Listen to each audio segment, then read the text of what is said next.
Wong kita punya Tuhan.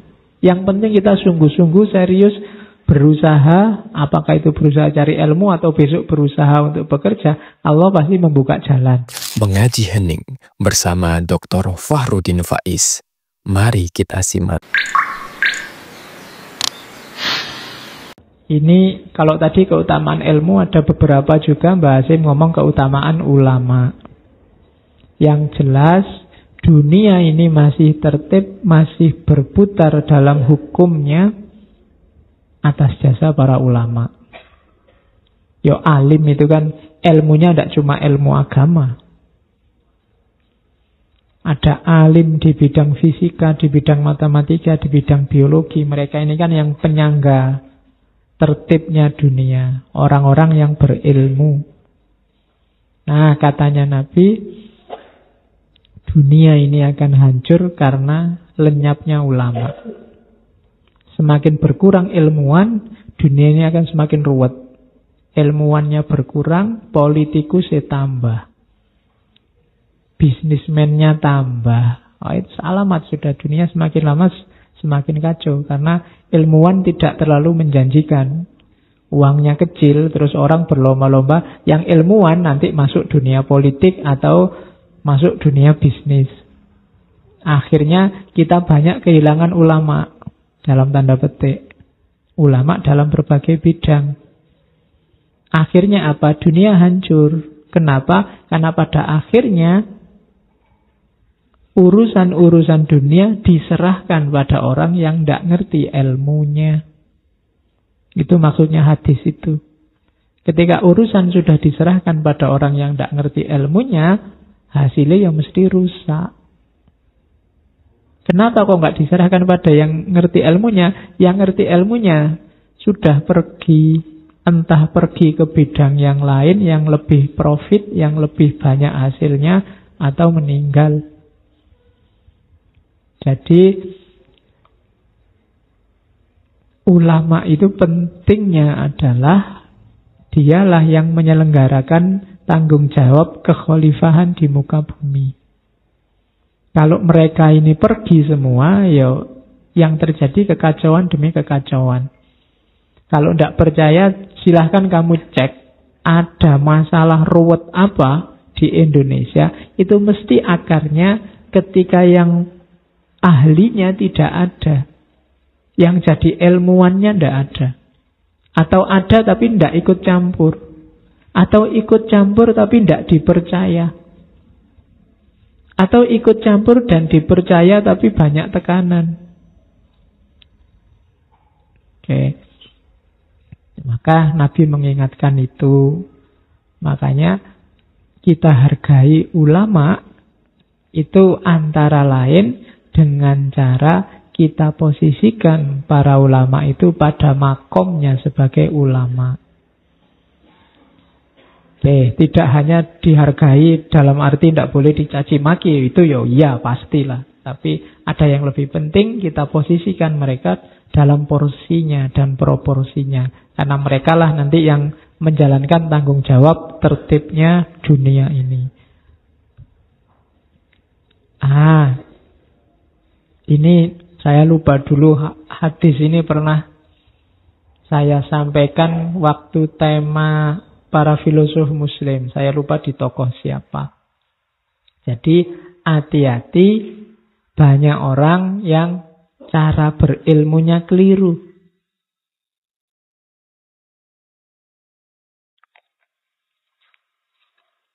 Itu peringatannya Nabi.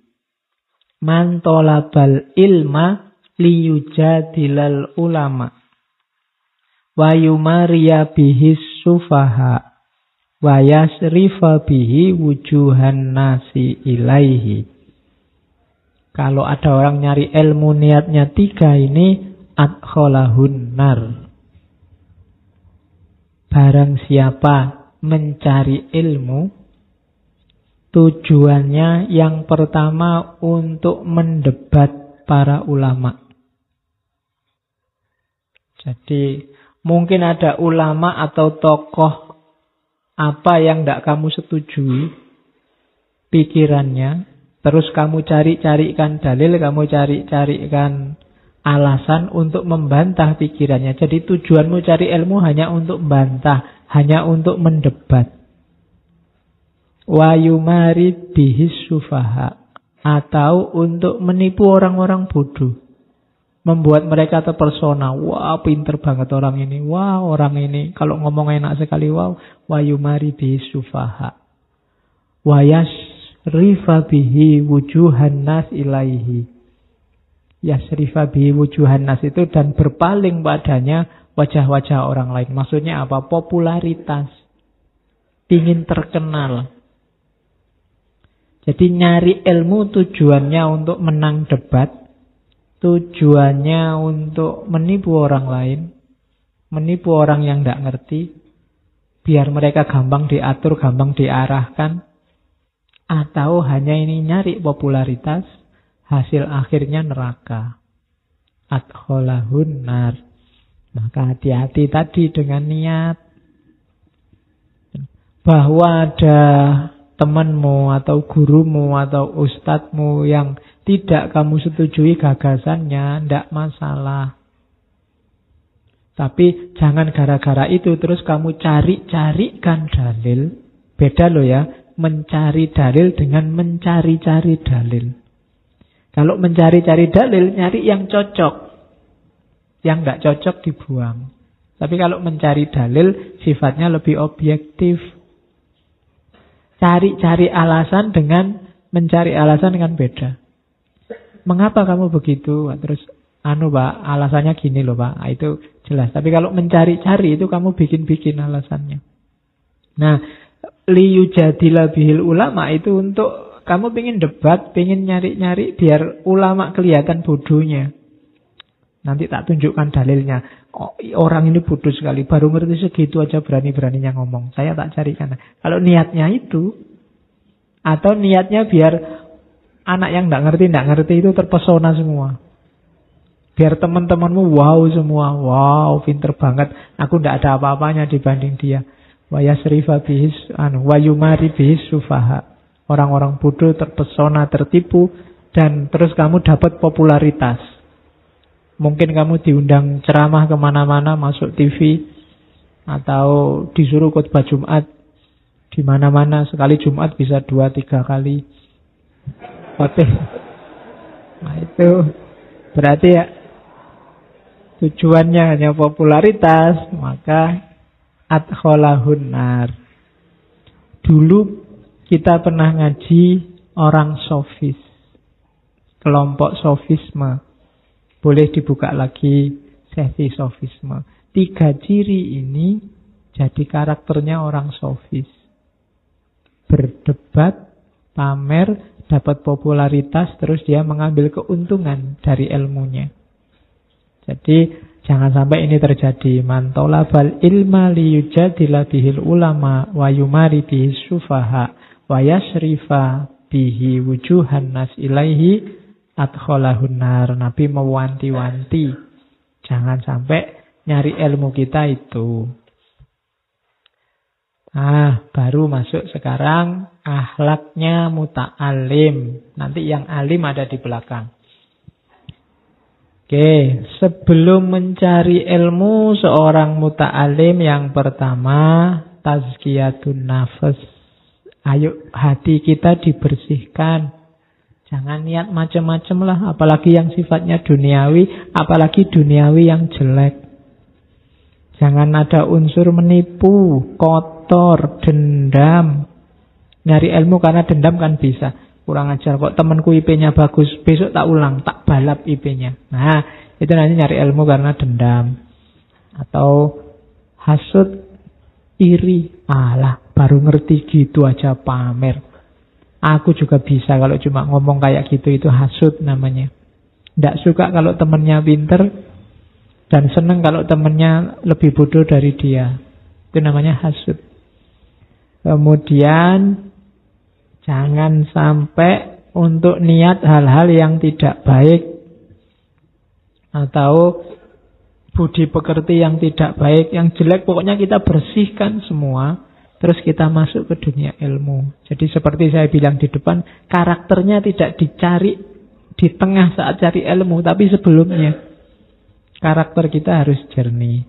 Setelah itu baru bismillah cari ilmu lillahi ta'ala. Kalau sudah dapat, saya niat akan saya amalkan. Biar syariat Islam hidup, biar hati batin terang, dekat sama Allah. Terus niatnya itu saja cukup. Sisanya biar Allah yang ngatur. Jangan tertipu oleh cita-cita duniawi. Apapun itu, nanti menjebakmu sendiri. Kalau bahasa pesantrennya membuat ilmu tidak barokah. Ilmu tidak barokah itu ilmunya malah jadi sumber masalah. Hari ini kan banyak pengetahuan yang jadi sumber masalah. Jadi sumber debat, gegeran, terus jadi sumber perpecahan, jadi sumber gontok-gontokan. Nah, itu ilmunya jadi sumber masalah, tidak barokah. Biar barokah, bersihkan dari awal dirimu, kemudian isilah dengan niat lillahi ta'ala. Jadi kalau ditanya kuliah, nyari ilmu. Besok kalau lulus mau jadi apa? Ya terserah Allah. Wong kita punya Tuhan. Yang penting kita sungguh-sungguh serius berusaha. Apakah itu berusaha cari ilmu atau besok berusaha untuk bekerja, Allah pasti membuka jalan. Yakin kamu? Yakin? Nah itu kalau yakin mantap ya. Kadang-kadang kan kamu ragu sendiri. Kalau kamu ragu ya hasilnya ya setengah. Saya sering bilang Allah itu akan masuk dalam dirimu sejauh kamu beri berapa luas Allah ruang dalam dirimu. Jadi Allah kamu kasih dalam hidupmu berapa persen, ya sejauh itu Allah masuk. Kalau kamu yakinnya cuma 50%, ya Allah datangnya cuma 50%. Kalau kamu beri Allah jatah 99% untuk hidupmu, ya Allah datangnya 99%. Kalau kamu tidak terlalu yakin, ya Allah juga nggak terlalu bantu. Jadi Allah inda dzanni abdi, makanya semakin mantap kepasrahanmu, semakin dalam Allah masuk. Biasanya semakin orang wawasannya luas itu tipuannya di situ. Semakin pertimbanganmu banyak kan semakin banyak hal lepas. Termasuk hubungannya sama keimanan tadi. Kamu terus mikirnya ya rasional aja lah Pak. Kita ini kan manusia. Kalau kuliah saya nilainya jelek, kemudian wajahku ya jelek, kemudian IP ku ya jelek, terus besok mau jadi apa? Kita rasional aja lah Pak, manusiawi aja lah Pak, kan ngono. Ya ilmumu sendiri yang menjebakmu jadi begitu. Bagi Allah kan tidak ada yang tidak mungkin.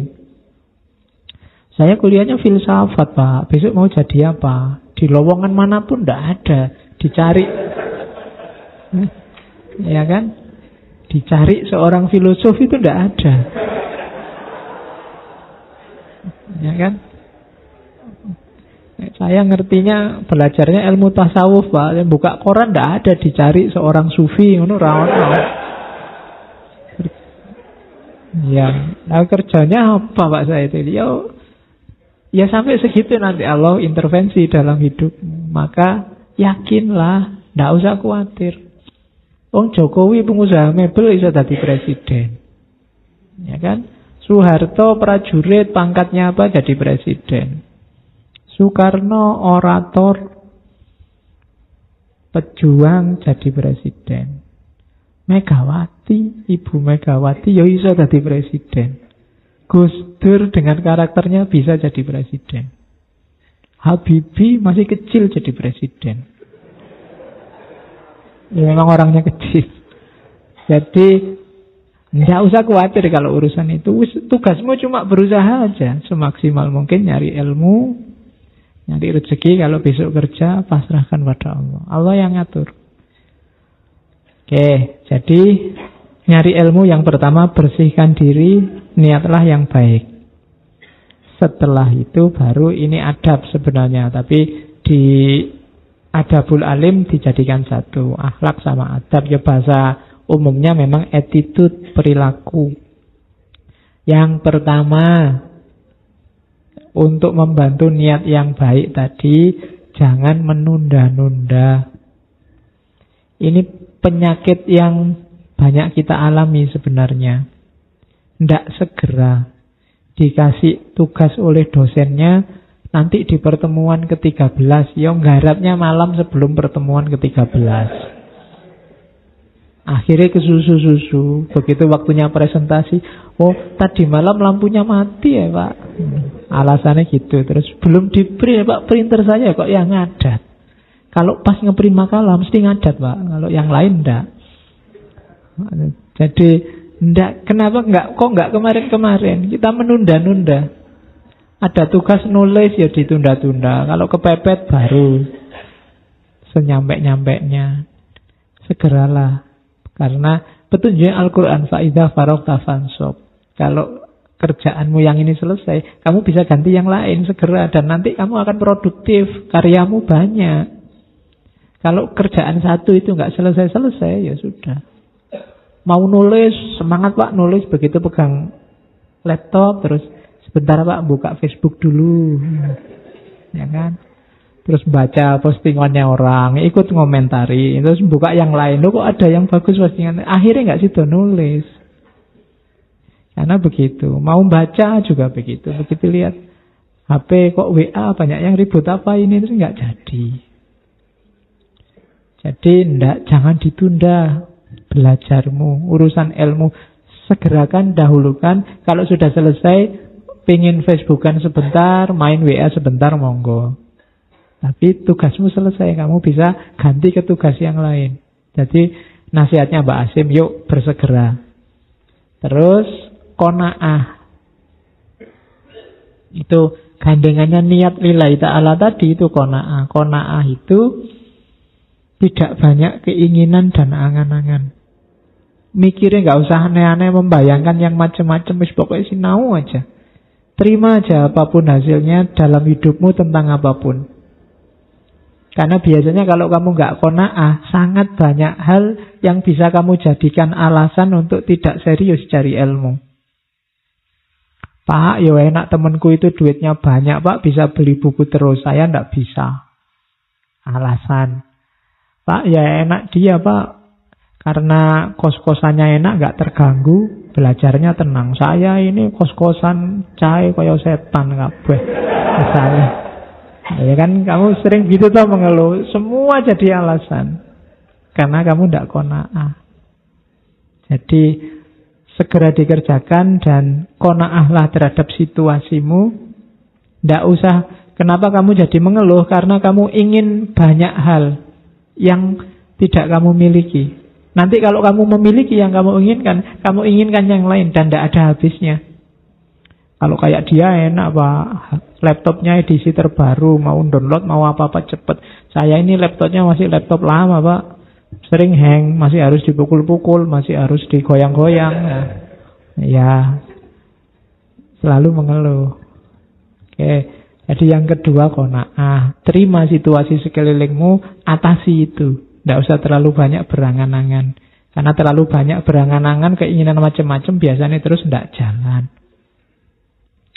Yang ketiga, adab akhlaknya pencari ilmu. Selanjutnya, membagi waktu, memanfaatkan waktu. Ini juga yang kita hari ini sangat banyak ketipu oleh waktu. Seolah-olah waktu kita sempit padahal banyak. Seolah-olah kita sibuknya luar biasa, padahal ya nggak punya jabatan apa-apa, nggak jadi apa-apa, itu kaya penting banget.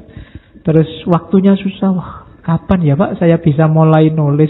Seolah-olah waktumu itu repot terus, jadi mulai nulis saja kamu bingung. Loh emangnya kamu tidak punya waktu? Banyak sih Pak, tapi kapan ya Pak saya bisa menyelesaikan? Banyak waktumu, coba diatur, manfaatkan yang baik. Karena kan ada pepatah kan, al-waktu kasaif. Kalau bukan kamu yang motong waktu, kamu yang dipotong oleh waktu. Terus mempersedikit makan minum. Mempersedikit itu bukan berarti terus kamu tidak makan puasa, tidak. Maksudnya fokusmu jangan pada makan dan minum. Makan dan minum secukupnya. Makan dan minum itu alat untuk mendukung, jangan jadikan tujuan. Kalau kamu makan dan minum aja dipikir, ya waktumu habis untuk hal-hal tidak penting.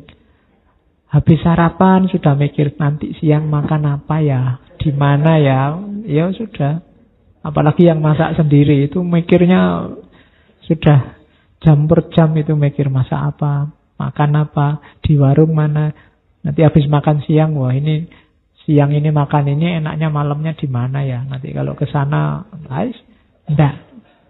Makan itu enggak usah dipikir panjang-panjang, waktunya makan baru mikir. Oke. Jadi tidak usah membayangkan yang aneh-aneh, ya punyanya berapa ya itu. Kalau bisanya angkringan, ya angkringan, tidak usah berangan-angan, wah ini enak kalau makannya di sana, tidak usah.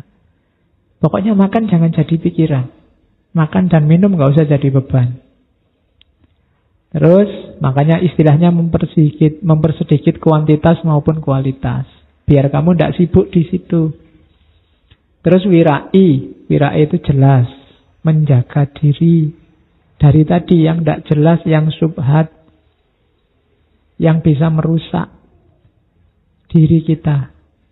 Kamu sendiri bisa ngerti mana yang merusak, mana yang tidak. Apalagi hari ini segala hal yang kamu pegang itu punya dua potensi, merusak atau mendukung potensimu.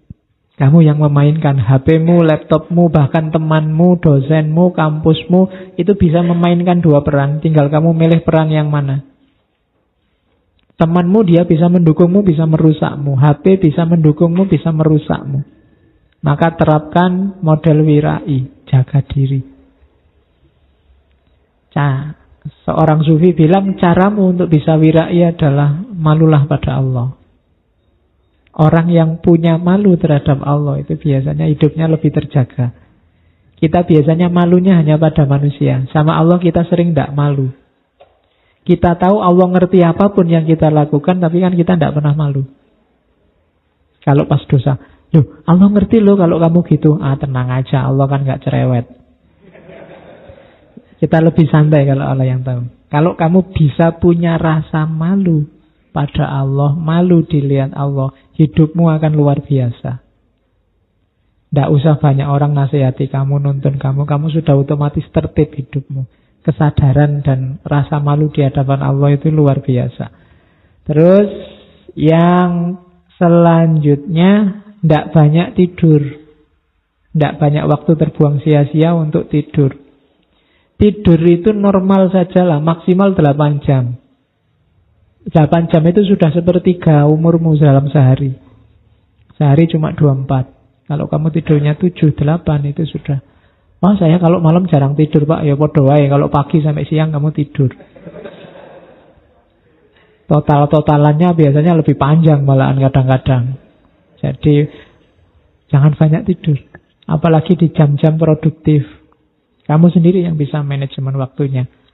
Terus tidak terlalu asyik dalam pergaulan, bahasanya Mbah Hasim. Karena kadang-kadang pergaulan sama teman itu menghabiskan waktu. Bukan tidak boleh. Boleh, cuma jangan terlalu tenggelam di situ. Ya jangan anti teman. Tapi secukupnya. Syukur-syukur bisa mendukung pertumbuhan wawasanmu, pertumbuhan keilmuanmu. Jadi jangan tenggelam di situ, apalagi dengan lawan jenis. Itu biasanya kalau sudah masuk ke dunia itu kamu susah keluar sudah dengan lawan jenis. Yo lebih gawat lagi kalau sesama jenis. Cuma ya normalnya kan lawan jenis. Jadi kalau ada yang masuk kategori sesama jenis itu lebih bahaya lagi. Oke, kamu sendiri yang ngatur untuk urusan pergaulan. Kamu ngertilah dosismu sendiri. Dosis yang tidak membahayakan masa depanmu. Untuk urusan pergaulan. Karena ini juga penting. Untuk kematangan ilmu. Terima kasih sudah menyimak. Semoga channel Mengaji Hening bersama Dr. Fahrudin Faiz selalu bisa memberikan ilmu, motivasi, dan kebermanfaatan. Salam sehat dan bahagia.